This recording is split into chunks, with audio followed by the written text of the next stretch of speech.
He has been CNN, Fox, has been writing so many articles. If you just type his name and Google him, you'll find tons of articles, and I guarantee for you, it will take at least 2 nights to cover some of them. He debates a lot of issues that we Muslims consider them taboo, cannot discuss. And some of us might agree with him, and some of us might disagree with him. But our policy as Islamic Responsibility, as a mosque, we open for all those people who talk about Islam, especially those people who are intellectual, who takes time to write about it, and who represent Muslim community. Dr. Zuhdi Jasser, he is more than welcome to visit our center, our city. He will talk for 40 minutes, and then we'll open the discussion. Every question won't take more than 1 minute, and hopefully, inshallah, everybody will be satisfied with this lecture.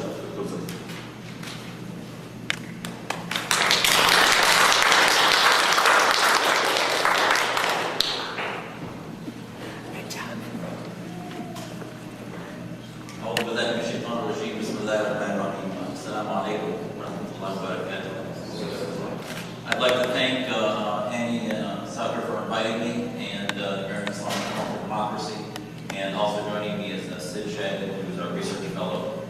And for the next 40 minutes, I'd like this to be the beginning of a conversation. The work that we've been doing in our think tank and activist organization is to begin a dialogue, to begin a debate, to begin a critical analysis of work that we need to be doing within the Muslim community. What I'd like to do is to begin to whet your palates about some ideas that we've discussed and I've been writing about and talking about, and hopefully you'll take these discussions on. I am in no way under the impression that I can change your minds. It's a very difficult thing to do, but I think at the minimum what I ask is that we begin this discussion of these issues and what direction our community needs to be headed on the issue of government, and politics and the religion of Islam. The title of my talk was Upholding Our Islamic Responsibility. So when we discuss responsibility, what is our responsibility in countering terrorism? I believe our Islamic responsibility is to look within ourselves, is to say that first, before we talk about causes externally to us, we look internally within ourselves. And that I believe the Islam that I was taught by my family is that no matter what pressure, no matter what plight, no matter what difficulty God puts upon us or the community puts upon us, that there is never an excuse to violate the moral code and the moral character that Islam teaches us. And that when we excuse criminal activity, when we excuse radicalism, we are actually then becoming accomplices in that radicalism. So when we find excuses and explanations, and we work to actually say that, well, to prevent this crime, this terror, you have to prevent this, that is the stimulus, rather than fix the condition within the person, I think that we're deflecting our internal responsibility. I'm here to tell you that I truly believe, being very active in the non-Muslim community, that the best, most effective way to preserve our rights is to be seen developing institutions, developing organizations that lead the war on terrorism against militant Islamic organizations. Now, you may be offended that I call them Islamic, but also the Islam that I learned is that takfir haram. And I believe that the best way you can preserve our rights as Muslims is to start creating very public organizations where we should have billboards funded by Muslims, where we should spending our resources having Muslim billboards that say Muslims against Al-Qaeda, Muslims against Bin Laden, Muslims against Islamic Jihad, Muslims against Jamaat Islamiyya. Any organization that says in the name of Islam that they're going to target innocent civilians and use terrorism to get their political ends should be seen by Americans to be flooded by other voices that are saying that this is not Islam. We won't say they're not Muslim because that's what they do to me. That's what they do to many of you who speak out. They say, oh, he doesn't believe in this specific hadith, or he doesn't believe in this specific thing, so he's not a Muslim. And they do what's called apostasy. And we don't believe in that. There's no church. You can't get excommunicated from Islam. And we all know what it takes to be a Muslim. So the bottom line is these are Muslims and God will judge them.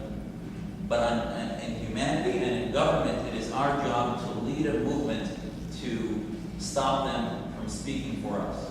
And you can have advertisements in New York subways and do all these things to teach Americans about what Islam is, or do the Islam 101 and tell them about Muhammad and the beautiful history that is our faith. That's not going to work.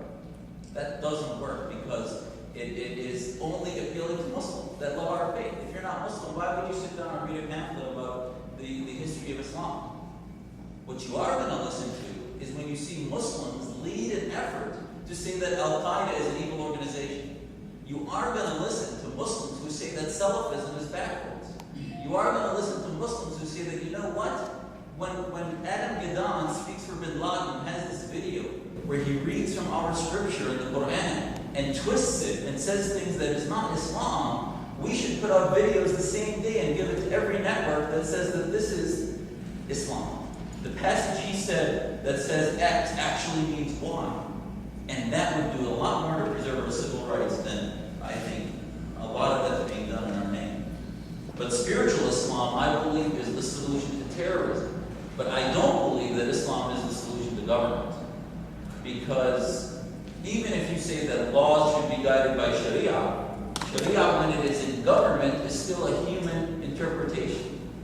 Sharia in government is not from God, it's from human beings that think they know what God said. So how is that any different than American laws that aren't derived from Scripture but are derived from human reason? And the way I believe that this governmental system is much better than Islamist systems that believe in Sharia or believe in only Islamic law being the source of law, is that this government is open to everyone. Jews, Christians, Buddhists, Hindus, atheists, they all have a right to come to government and argue law before Congress or before your state legislature. Once you say that law is Sharia, I don't care how democratic you say it is, and if you talk about Majlis al-Shura or Shura and the concept of democracy, still, you can't be a non-Muslim and argue Sharia. How do you do that? And even if you do, Sharia has to be something you choose to practice if it's actually the religion that we believe God tells us it is. And it's no longer a choice when it's imposed by government. And I think when it comes to the day of judgment, I think that God will be much more accepting of my choice to practice Sharia in the way I'm taught, or the imams that teach me, and I look to the scholars that I believe guide my interpretation of Sharia. If I choose, and I live in a society where I can choose to sin or not sin. And I think this discussion that I just tried to encapsulate in 3 minutes is the root cause of terrorism. Is that these radical organizations believe that their answer to society, to their world and their countries, is superior to societies that I've been told by imams in Phoenix and imams around the country that secularism is godlessness and this is evil because of all of the sins that happen in society, the treatment of women in the West, the use of alcohol and drugs and rock and roll, and what happens to our kids and our families, and all these kind of things is not consistent with Islam. I would beg to differ. There were so many families, whether Jewish or Christian, that I believe held very Islamic values in the way they raised their kids, that they were able to do in this country more so than they could in any so-called Islamic country. And when they chose to raise their children conservatively in Islamic values, it is so much more rewarding than one in which it is forced and coerced by government.